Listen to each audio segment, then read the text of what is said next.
Once the seventh console generation arrived, licensing agreements constituted the pillar upon which countless superhero video games materialized, many of them manifesting as movie and TV adaptations. From Batman and X-Men to Spider-Man and the Justice League, comic book enthusiasts had their fill of interactive heroes and tight shenanigans. Since few experiences featured original characters built from the ground up with interactivity in mind, Sly Cooper developer Sucker Punch Productions attempted to break new ground in the superhero space upon entering development on Infamous around 2006. Infamous's core concept proved simple. Its pitch structured around the fantasy of an average everyday man acquiring superpowers, then deciding whether to wield them for the good of others or personal gain. The studio left such decisions to the players, thereby bolstering the power fantasy with a karma system that positioned the protagonist as heroic or villainous. Notably, 2 sequels and standalone expansions spawned from the first game's success, with each adventure evolving the proven gameplay formula. But not every change presented in the franchise's final phase garnered favor. A new lead character equipped with powers far removed from the old left some Infamous faithful reeling as they clung to the remnants of a bygone era. And since Sucker Punch had moved on and embraced the call of another IP, one question lingers for those who fondly remember Infamous during its heyday. Will the electrifying series ever reclaim its former glory? This is the rise and fall of Infamous.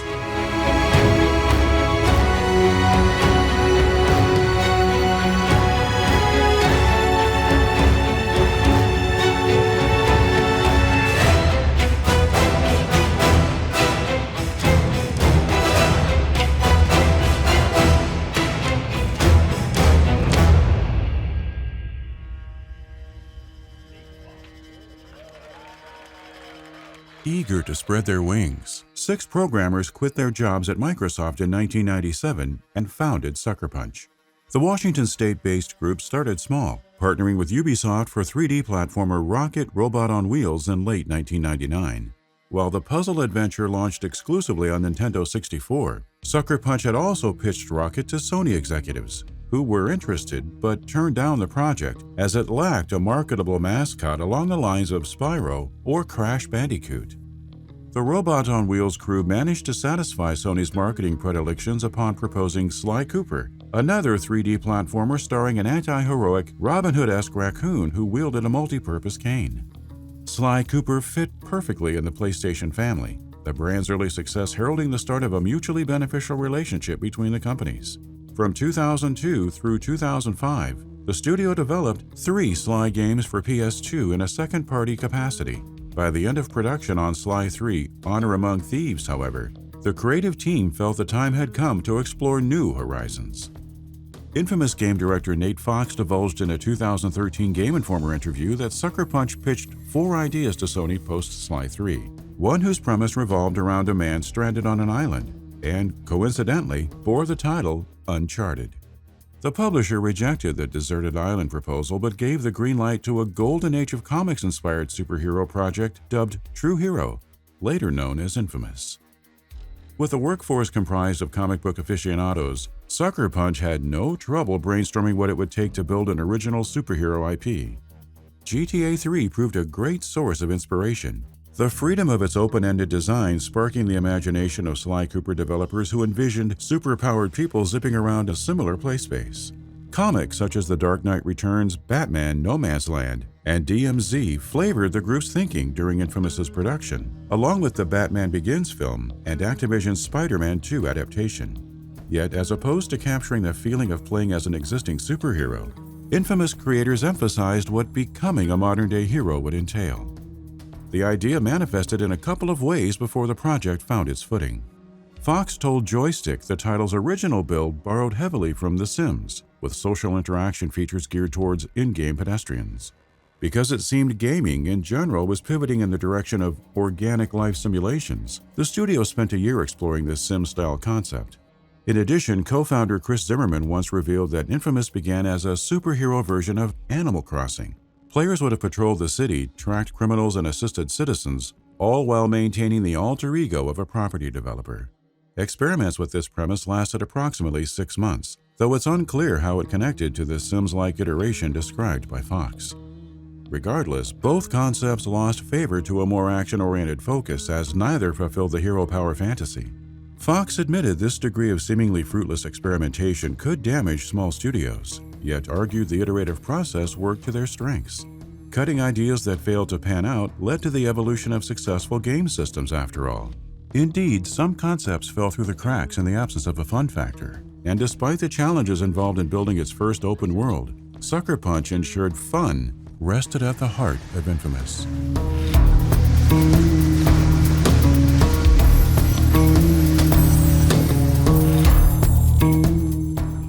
Transitioning from the cartoonish and level-based Sly Cooper to Infamous's realistic open world presented more than a fair few obstacles to surmount. The 15-person art team struggled to create the fictional Empire City, for example. Stress from the first year and a half of production exacerbated these struggles, as the studio's 60-member workforce managed the task of crafting a gritty and believable open world. Environments needed foot and vehicle traffic, systemic gameplay, and realistic-looking people. Key facets in an urban sandbox that felt foreign to the Sly Cooper creators. Infamous further demanded Sucker Punch rethink the structure of its technology, especially for interweaving systems such as streaming and the no-load sandbox. The pace at which players acquired new abilities factored into the world design as well. Fortunately, the choice of superpower for protagonist Cole McGrath helped streamline various world-building decisions, a direct product of the belief that Cole's powers needed to complement the game world. The group settled on electromagnetism while conceptualizing other ability types. One early goal leaned heavily on the notion that the game's chosen power had to function well within the context of action games. Shooting lightning bolts as a ranged combat attack helped seal the deal on electricity then, as did the marriage between such a power and the open-world setting of Empire City. Electric gameplay mechanics meant players interacted with the city's power grid, engendering a symbiotic relationship wherein the metropolis Cole protected provided him the nourishment necessary to sustain his newly developed abilities. Naturally, being an electrical conduit had its disadvantages, which informed some in-game limitations. Driving a car wouldn't have made sense, for instance, neither would swimming or wielding certain weapons. Plus, the lack of vehicular traversal ultimately mattered little in a superhero sandbox, where climbing and parkour reigned supreme. Though Sucker Punch set out to make all of Empire City scalable, Infamous's trademark parkour mechanics didn't begin taking shape until halfway through production, after staffers saw the incredible parkour action sequences in the French film District B13. A viral video of Russian freerunners also influenced the navigation possibilities in Infamous, culminating in a tedious iterative process that took 2 years to complete. Developers agreed the effort proved its worth by the end, evidenced in parkour's elevating the superhero feel they so desperately wanted to achieve. The grinding maneuvers further enhanced the power fantasy. Interestingly enough, though, grinding wasn't even a topic of discussion until a focus tester suggested it near the end of production. The distribution of Cole's powers served as another component that warranted ample iteration before the team satisfied its need to keep players engaged long-term. Speaking with Gama Sutra, game designer Darren Bridges noted the first attempt at a macro designed for superpowers failed miserably. A system enabling users to purchase special abilities at leisure came online first, a misguided effort aimed at expanding the freedom offered in open-world adventures. Bridges said the design scheme complicated the creation of engaging combat setups. Sucker Punch additionally struggled with integrating powers into mission parameters. To remedy this, developers tied ability acquisitions to specific main missions and allowed players to upgrade Cole's powers via the Karma system. Karma itself spawned from a Sony marketing meeting, in which one PR member expressed special interest in the idea of players making good and evil choices. Sucker Punch subsequently explored the possibilities in greater depth, resulting in a dichotomous narrative structure that offered player agency. According to Nate Fox, decision-making further stemmed from a desire to immerse users in the role of a super-powered being. Players needed to own the experience. Thus, each choice informed how the inhabitants of Empire City responded to Cole's conduct. More importantly, the protagonist's karmic state influenced abilities and upgrades, driving home the notion that Cole's superhero identity reflected player choice. Killing innocents unlocked abilities with splash damage that automatically increased the spread of destruction. Meanwhile, good behavior opened the door to precision attacks. It all serviced Infamous's choose-your-own-adventure-style comic book motif, which centralized the nuances of power and corruption. The overarching story demanded plenty of iteration too. Brian Fleming revealed during a GDC 2009 interview that Nate Fox scripted much of the narrative before writer Bill Harms joined full-time to pen the story, dialogue, and other ancillary scenes. Fleming referred to Harms as a huge savior of the writing, given how much evolved during his tenure, a period of time involving multiple rewrites. It all came together with a tale about a bike courier inadvertently delivering a bomb to downtown Empire City and causing an accident that granted him superhuman abilities.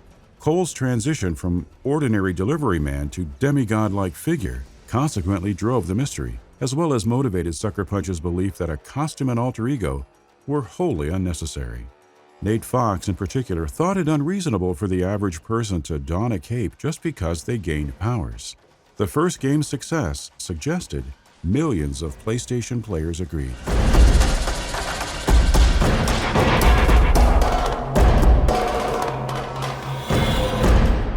Superhero and anti-hero.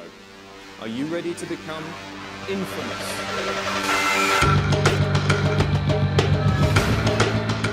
Sony's E3 2007 announcement of Infamous garnered much excitement, wowing onlookers with a teaser of a vast open world and electrifying abilities. The latter, unsurprisingly, drew comparisons to other popular franchises, namely WB-TV's animated Static Shock series, which Sucker Punch developers claimed in no way influenced their IP. Moreover, Infamous regularly found itself pitted against Prototype, Radical Entertainment's action-packed adventure that starred an average Joe turned anti-hero. Games media amplified the contrived rivalry, and the competition increased tenfold when Prototype launched less than 2 weeks after Infamous's May 2009 release. While critics and players often debated which project outperformed the other in terms of quality, the two didn't seem to cannibalize each other on the market. Sucker Punch's game specifically sold nearly 2 million units in a year, despite its PS3 exclusivity. Such success laid the groundwork for a franchise that possessed an abundance of potential. Movement controls and combat in Cole McGrath's initial outing were widely considered the highlight of Infamous, though gameplay-related bugs and frame rate issues occasionally robbed the experience of momentum. And though developers internally perceived the good versus evil choices as nuanced, the general consensus argued that most decisions felt binary, thereby stifling the impact of Infamous's otherwise compelling storytelling. With Infamous 2, then, Sucker Punch reevaluated how best to marry the worlds of comic book-inspired fiction and interactivity.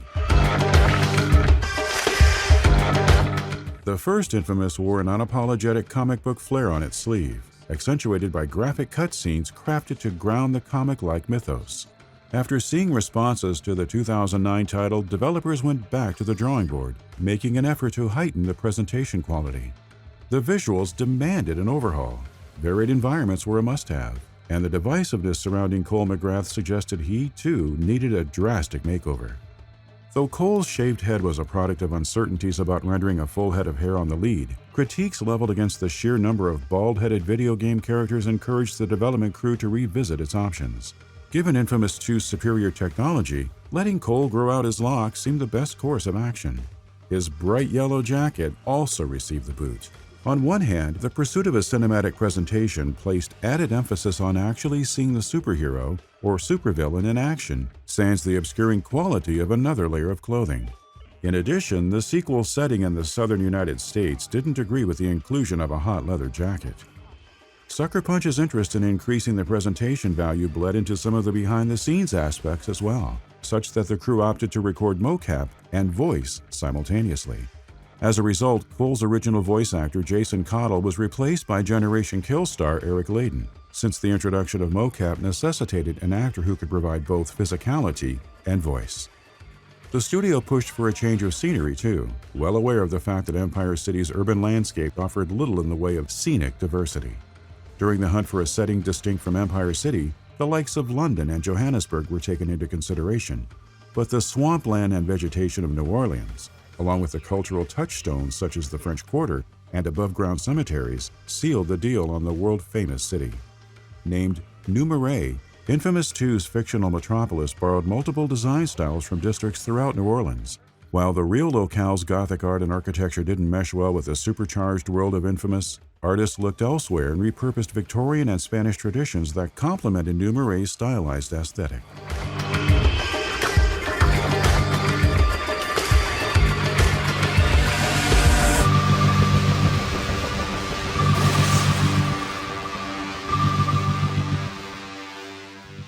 I got contacted by a cop and a junkie.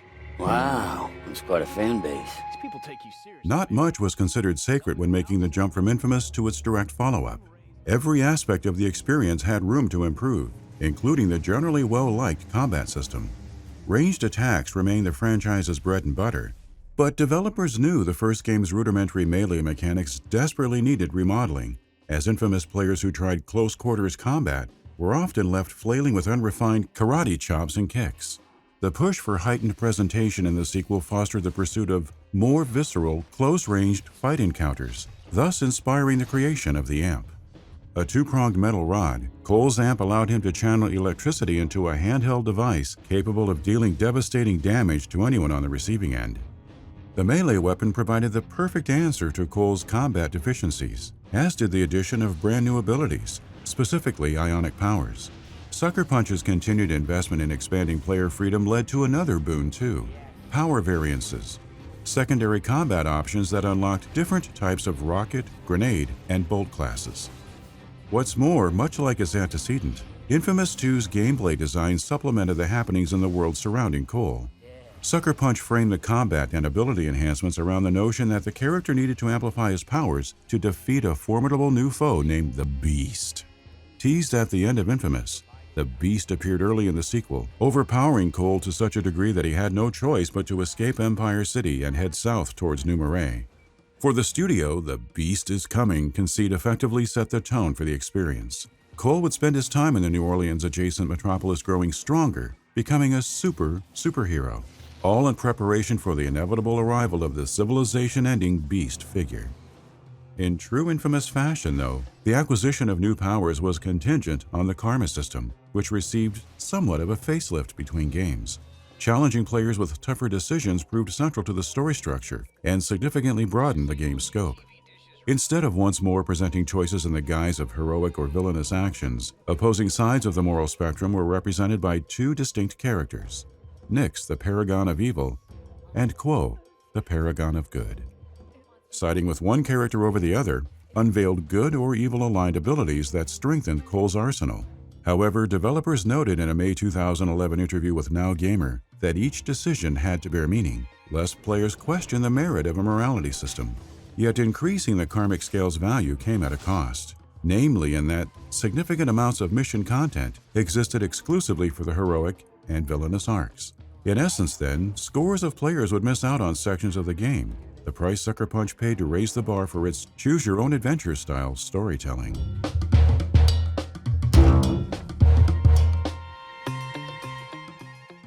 Doubling down on the allure of playing Infamous twice raised the sequel's replay value, yet the development house still felt the pressure of tacking multiplayer components onto single-player games.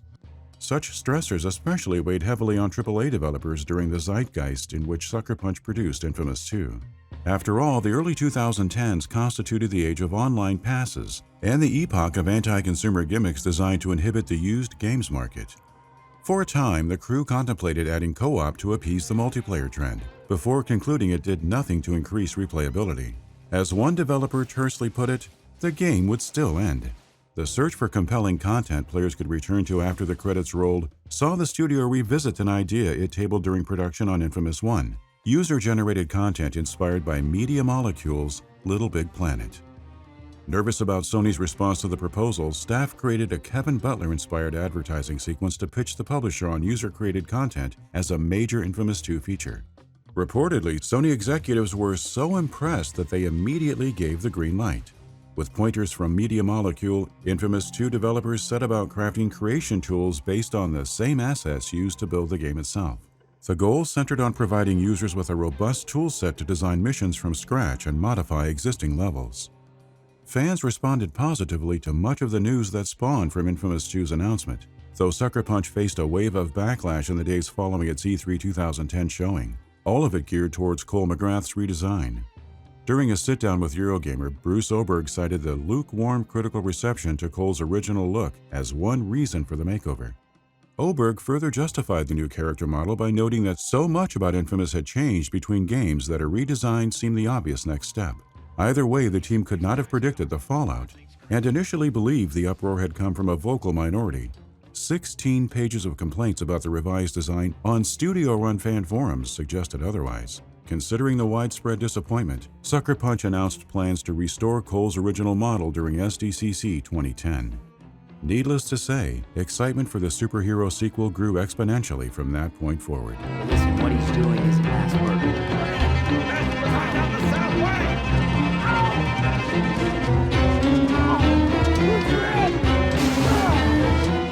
Infamous 2 arrived in June 2011 to predominantly positive reviews. Critics and players alike welcomed the combat and general gameplay improvements with open arms, specifically applauding the efforts that went into making close-quarters combat viable. Updates to the already exhilarating parkour and grinding systems received praise as well. Improved visuals sat at the center of attention too, thanks to developers better utilizing the horsepower provided by PS3's Cell processor.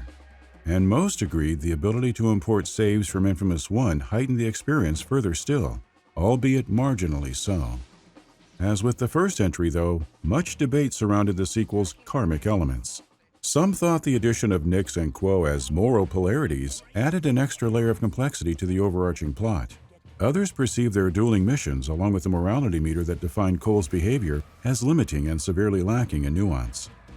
The thrill of controlling a superhuman with electromagnetic powers served as one of the few factors Sucker Punch maintained between the two titles. Interestingly, the studio continued developing ways to heighten the experience post-launch, evidenced by the concurrent releases of Infamous 2's Festival of Blood expansion and PlayStation Move support in October 2010. The $15 standalone expansion dropped Cole into a horror-themed new Marais overrun by vampires and a fast-spreading infection.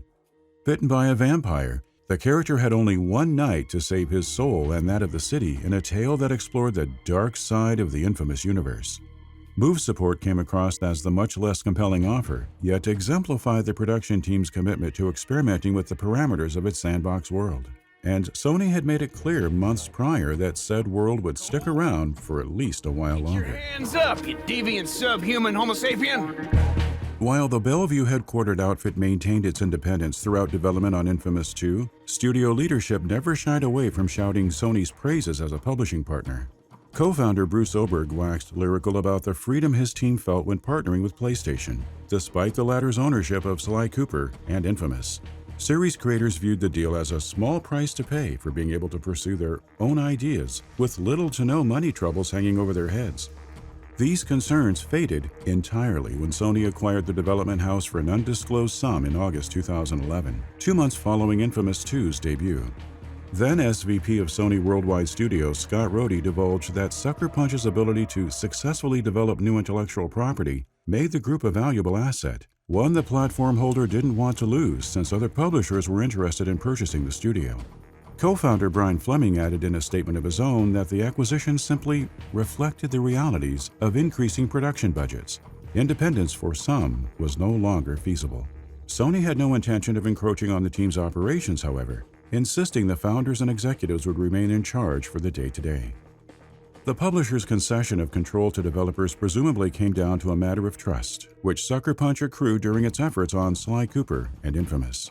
Infamous 2's number 3 debut on the US sales charts likely played an additional role in Sony's decision, and the resulting deal proved even more lucrative once the next Infamous entry hit the market for a new console generation.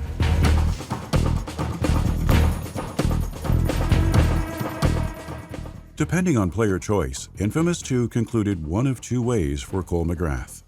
The good ending depicted the hero sacrificing himself and thousands of other conduits, or superpowered people, to save humanity from a doomsday plague. In contrast, Cole in the evil ending turned his back on humanity and inherited the powers of the Beast, heralding a new beginning for all conduits. Creative director Nate Fox preferred the latter and wrote it as the canon conclusion. However, PS3 trophy data revealed that over 70% of players chose to sacrifice Cole in the good ending, forcing the studio to reconsider nascent concepts for the third entry. First and foremost, the team felt compelled to honor the brand's choice and consequences motif. If the vast majority of Infamous faithful wanted Cole to make the ultimate sacrifice, then so be it. The popular choice suited Sucker Punch's plan to release a third installment exclusively on the next PlayStation console. Designer Jamie Griesemer called the project a fresh start for Infamous, one that would welcome newcomers and tell a story longtime fans could appreciate. The studio was wary of making PS4 owners unfamiliar with the franchise feel as though they were jumping into the final season of a TV show. Thus, an Infamous game boasting a new lead character, setting, and powers offered the perfect entry point. Discussions concerning the future of Infamous began in 2010, a year before the Cole McGrath-starring sequel landed in stores. Early talks with Sony focused on the inevitable hardware transition to the 8th generation console and what that might entail for the IP. In particular, developers expressed a desire to explore sandbox design in a manner that PS3's hardware limitations wouldn't allow, suggesting Sucker Punch more or less knew what it needed technologically to reinvent the look and feel of its superhero adventure. Sony, for its part, listened with intent, inviting the team to convene with PS4 lead system architect Mark Cerny about the console's specifications. The Infamous crew shared their hopes through the lens of open-world game creators seeking the freedom to build vast areas with quicker load times and seamless streaming. Fortunately, the hardware under PS4's hood enabled Sucker Punch to achieve that much and then some. When it came time to produce the actual game, developers had the perfect setting in mind to fully exploit the power of the then next-generation console. You know what they say? The journey of 1,000 miles begins with a single kick-ass tag. Who says that? In terms of high-level ideas for the project that would eventually bear the title of Infamous Second Son, the Seattle setting came first. The choice made sense given the development house's proximity to the real-world Emerald City. They needed only to roam their backyard to record locally sourced sounds. Similarly, grabbing reference images for notable landmarks proved a lot easier too. Initial plans were to build Seaport, a fake Seattle a la Empire City and New Marais. But if players were going to glimpse a version of the Space Needle in a video game, Sucker Punch felt it needed to be the actual landmark, thinking that inspired the studio to forego another fictional approximation and instead recreate the real city. Because the layout of Seattle wouldn't service gameplay, capturing the mood of the metropolis across details both big and small became the primary focus. Licensing logos and signs from local businesses helped in one way, and the area's notoriously rainy weather befit the game engine's new reflection technology, which bounced light off of wet pavement and other reflective surfaces in glorious fashion for the time. With the locale set in stone, focus shifted towards designing the lead character. The public response to Cole's original model for Infamous 2 weighed heavy on the design process, though Sucker Punch knew a fresh face constituted the right call. Due to the spirit of Seattle pervading every other facet of the experience, having the city inform the creation of a new protagonist seemed the best step forward. Nate Fox explained that given Seattle's deep-seated Native American roots, depicting Delsin Rowe as a native became a question of why not? Essentially, Delsin's heritage further connected him to the Pacific Northwest setting, despite its irrelevance in the overarching plot. Escaping the ludonarrative dissonance that disconnected the Cole McGrath in cutscenes from the Cole McGrath in Infamous 1 and 2 gameplay also informed Delsin's characterization. Developers approached the new hero through the lens of someone who practiced reckless abandon, often framing him as a Johnny Knoxville-like figure carelessly pulling perilous stunts because of his newfound superpowers. An added bit of texture for Delsin manifested in the frustrated artist's characterization. That he tagged graffiti on buildings and swore he was destined for greatness revealed supplemental complexities and relatable flaws. Through it all, his struggles and imperfections were juxtaposed against an elder brother, Reggie, the Mr. Do-Right, with praiseworthy academic achievements and a career in law enforcement who left our hero feeling like the second son.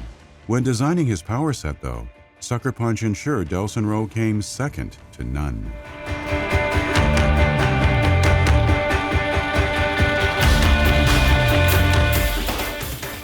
Cole possessed a single power set, but even Sucker Punch acknowledged the gameplay controls had grown overly sophisticated with the addition of power variances in Infamous 2. According to Jamie Griesemer, re-examining the control scheme in the first 2 installments informed the decision to excise complexities that prevented players from interacting with the game naturally. Introducing layered power sets seemed optimal for streamlining the control layout, hence the advent of a multi-powered hero. The design process for the new powers themselves ran parallel with the creation of Delsin, Rowe, and Second Son's version of Seattle, such that the prevalence of neon signs in the open world inspired neon abilities. Meanwhile, Delsin's smoke powers came as a byproduct of Sucker Punch continuing to utilize elemental sources of power, though designers purposefully avoided overly common elements in the Seattle setting, like water, or those too similar to Cole's abilities, such as ice. If differentiating Delsin from Cole in terms of core capabilities wasn't enough, the animation group additionally emphasized how each character physically manipulated their powers. Animation director Billy Harper likened the projection of Cole's electricity to controlling a photon blaster. Harper and the crew animated Delsin's smoke in such a way that it effortlessly flowed out of him, and he effortlessly flowed into it, smooth motions conveying the speed with which he moved when manipulating smoke and ember. Despite Second Son primarily pulling its weight as a special effects-driven action adventure, facial motion capture played a significant part in the quality of the moment-to-moment action. Every character needed to appear believable, so performance capture entered the mix, with facial motion capture added to better transmit emotion on screen. Even the digital Seattle's pedestrians were given life using an advanced 3D scanning process in which the studio hired 75-plus extras to lend their likeness to the open world's myriad denizens. Talent like Troy Baker and Travis Willingham, who portrayed Delsin and Reggie, respectively, brought more gravitas to Sucker Punch's embrace of performance capture. Baker's role especially benefited from the technology considering the evolution of the karma system, which presented itself in Second Son through the moral decisions Delsin made that affected other characters. Brian Fleming deemed it a different take on the infamous formula, though he insisted karma's most important changes culminated in systems meant to foster various styles of play, something that would make subsequent playthroughs more enjoyable. Upon release, however, not everyone was convinced the game warranted a second run. In 1999, I took part in a political rally and got tear-gassed by the cops. In February 2013, Nate Fox opened his segment of the PS4 reveal event by referencing his participation in the Seattle WTO protests of 1999. Fox recalled his fear of the police during the ordeal and segued into a discussion on the price of security as it related to intrusive government surveillance. This prelude for the infamous Second Son announcement teased an in-game dystopia, wherein the fictional Department of Unified Protection constituted a catch-all analog for post-9/11 CIA, DHS, and TSA departments that labeled conduits as bioterrorists and disregarded their civil liberties. Intriguing premise aside, Second Son's story received a tepid response when the PS4 exclusive launched in March 2014. The morality system felt draconian to some, its binary choices lacking the nuance necessary for Delsin's motivations. Many critics and players found Delsin unlikable too, due in no small part to his brash personality. The secondary characters also fell short of expectations, resulting in what was perceived as an unaffecting experience that did little to elevate the franchise's overarching plot. Second Son's gameplay and visuals received the highest of marks, though. Striking graphical fidelity and stunning special effects cemented it as the most gorgeous PS4 title of the day. And the combat and movement enhancements raised the bar in their own right, guaranteeing Infamous played better than ever. Barring minimal frame rate issues and graphical bugs, the remarkable presentation value brought the superhero brand to higher standards, thus making the storytelling blemishes all the more disappointing. It didn't help that a contingent of people lamented Second Son's superficial approach to the friction between Seattle and its Native American community. Notably, Delsin belonged to the Akomish, a fictional tribe created by Sucker Punch to avoid disrespecting real tribes. The Akomish's real-world counterpart, the Duwamish, ceded its land in the 1855 Treaty of Point Elliott, a deal signed by Duwamish leader Chief Seattle and Governor Isaac Stevens that ultimately backfired for local natives. Kotaku's 2014 article examining Second Son and its setting's dark past reflected on as much while analyzing the game's muted address of contentious issues in this regard. If nothing else, the discussion sparked discourse about representation in games. Sucker Punch once more found itself embroiled in the topic several years later. Though it didn't quite hit the mark and bore the lowest Metacritic score in franchise history, infamous Second Son moved an impressive 1 million units in 9 days. These record-breaking numbers secured its place as the IP's fastest-selling entry, and the studio had every intention of giving players more reasons to stick around long-term. The first notable piece of post-release support reared its head in a surprise photo mode patch mere weeks after launch. A free update, photo mode allowed players to manipulate time of day and toggle the HUD. Editing options ranged from camera orientation and field of view to color grading and depth of field accompanied the update as well. Programmer Matt Durasoff told PlayStation Blog, "The modes stem from the team seeing players share awesome shots without any special tools. Hiding the UI for cleaner screenshots seemed an obvious fix, one that quickly led to the introduction of more editing tools. Gran Turismo 4 may have toyed with a proto-photo mode feature in 2005, but Second Son popularized the novelty of taking and sharing in-game screenshots for modern audiences." The third Infamous further marked the first PS4 exclusive to receive a standalone story expansion, thanks to the August 2014 release of Infamous First Light. Second Son character Abigail Fetch Walker starred in the DLC, her neon abilities taking center stage in an experience packed with fresh story content, races, arena challenges, and the demon's enemy type, all of which left fans hungry for more. Infamous has remained MIA since 2014. However, precedent suggests Sucker Punch prefers to let a property rest after 3 installments. Nate Fox hinted as much in a sit-down about Ghost of Tsushima, telling hosts on the Game Informer show that the crew grew tired of making superhero games and wanted to try something new. But Sony's 2021 update of the official Infamous domain implies the brand is ready for another jolt. Be it in the form of a remake, remaster, reboot, or sequel, many would agree it's time PlayStation's original superhero series arose from the smoke and embers left in Second Son's wake.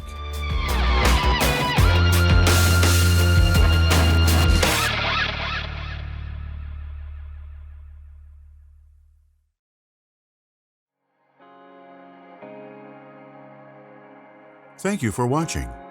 We'd like to take this time to thank, by name, the generous patrons who have pledged to our Hall of Fame reward tier: Alex Moretti, and those currently subscribed to our producer reward tier: Darirap Sigurdsson, GetWrecked.com, Landy K. Hayes, Milkshake.